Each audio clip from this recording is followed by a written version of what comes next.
वैशाख मास महात्म्य 21वां अध्याय। श्रुतदेव जी कहने लगे कि शंख मुनि और व्याध दोनों वह दृश्य देखकर बड़े विस्मित हुए। तब शंख मुनि ने पूछा कि तुम कौन हो और तुम्हारी ऐसी दशा कैसे हो गई थी?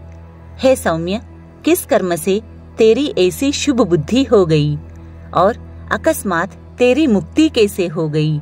यह सब हमें बताओ।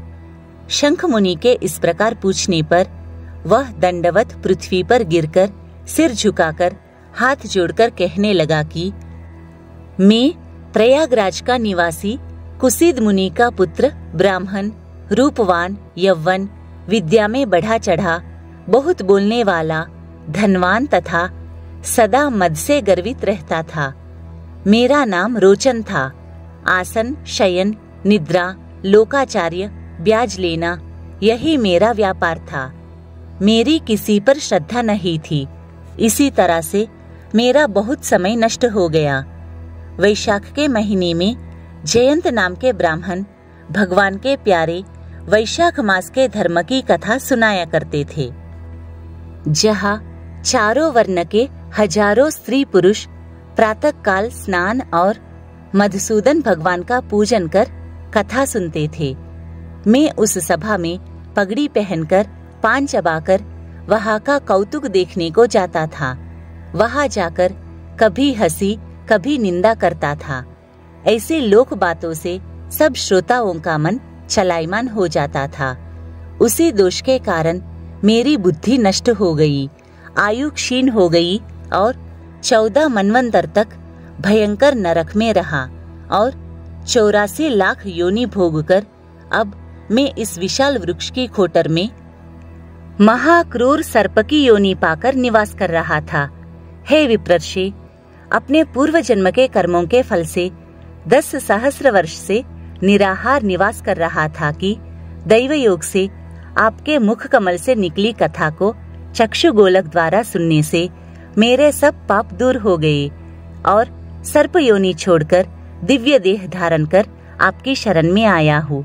मैंने तो कहीं कोई उपकार नहीं किया, फिर सज्जनों का संग कैसे हुआ?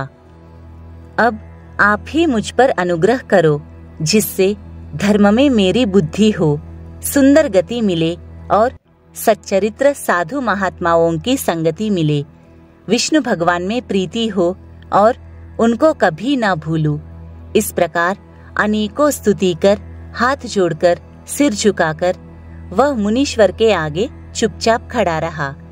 शंख मुनि ने प्रेम पूर्वक उसको दोनों हाथों से उठाया और उस पर अनुग्रह कर भावी वृत्तांत कहने लगे। हे द्विज, वैशाख मास और भगवान विष्णु का महात्म्य श्रवण करने से तेरे सब पाप नष्ट हो गए हैं। तू क्रम से अतिवाहक लोकों को जाकर फिर दशार्ण देश में ब्राह्मण के घर जन्म लेगा और वेद शर्मा नाम से प्रसिद्ध होकर सब विद्याओं में विशारद होगा। प्रत्येक जन्म में तेरी अत्यंत जाति स्मृति होगी। निर्द्वंद, निस्पृह, गुरुभक्त और जितेंद्रिय होकर उस जन्म में तू सदा विष्णु भगवान की कथा में तत्पर रहेगा और वैशाखोक्त विषय के धर्म करेगा। तब तू सिद्धि प्राप्त कर संपूर्ण बंधनों से छूटकर परम धाम को प्राप्त होगा। ऐसा कहकर मुनीश्वर चुप हो गए।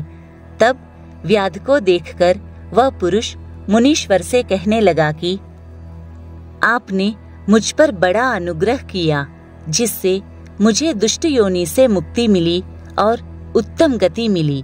ऐसा कहकर वह परिक्रमा दे आज्ञा लेकर स्वर्गलोक को गया। हे राजन, तब संध्या को जाने पर शंख मुनि ने व्याध को संतुष्ट हो सायंकाल की संध्या कर विष्णु भगवान के अनेक अवतारों की कथा सुनाकर रात्रि के शेष भाग को व्यतीत कर ब्रह्म मुहूर्त में नित्य कर्मों से निश्चिंत होकर प्रसन्न मन से व्याध को बुलाकर उसके सिर पर प्रोक्षण कर राम ये 2 अक्षर का मंत्र जाप करने और मरण पर्यंत इन्हीं धर्मों को करने का उपदेश दिया और कहा कि इससे तेरा जन्म वाल्मीकि ऋषि के कुल में होगा और तू वाल्मीकि नाम से इस लोक में प्रसिद्ध होगा। व्याध को इस प्रकार समझा बुझाकर शंख मुनि दक्षिण दिशा को चले गए। व्याध भी थोड़ी दूर तक, जब तक नेत्रों से ओझल न हुए, उनके पीछे गया और शंख मुनि को देखता रहा। फिर हृदय में उन्हीं का ध्यान करता हुआ, वैशाखोक्त धर्मों को करता हुआ, व्याध का जन्म पूर्ण कर वाल्मीकि ऋषि के घर में जन्म लिया। एक सरोवर के किनारे कृनु नाम के मुनि दुस्तर तप करते थे, जिनके शरीर पर बहुत काल में सर्प की बांबी बन गई थी। इसी हेतु से उन्हें वाल्मीकि ऋषि भी कहने लगे। फिर तप के अंत में जब कृनु ऋषि के कानों में स्त्रियों के प्रिय शब्द सुनाई देने लगे तो उनका चित्त चलायमान होने लगा और एक भील जाति की स्त्री को लाकर वाल्मीकि नाम का पुत्र उत्पन्न किया। हे राजन, वह वाल्मीकि संसार में बड़े यशस्वी और विख्यात हुए। उन्होंने सर्व कर्म बंधनों को काटने वाली मनोहर छंद में राम कथा रचकर प्रसिद्धि प्राप्त की। श्रुतदेव जी बोले, इसी प्रकार वैशाख मास में व्याध के सिर्फ जूता दान करने से उन्हें दुर्लभ ऋषित्व प्राप्त हुआ। जो कोई इस रोमांचोत्पादक, इस पापनाशक आख्यायन को सुनेगा तथा औरों को सुनाएगा, उसे मोक्ष प्राप्त होगा तथा उसका जन्म इस संसार में फिर नहीं होगा।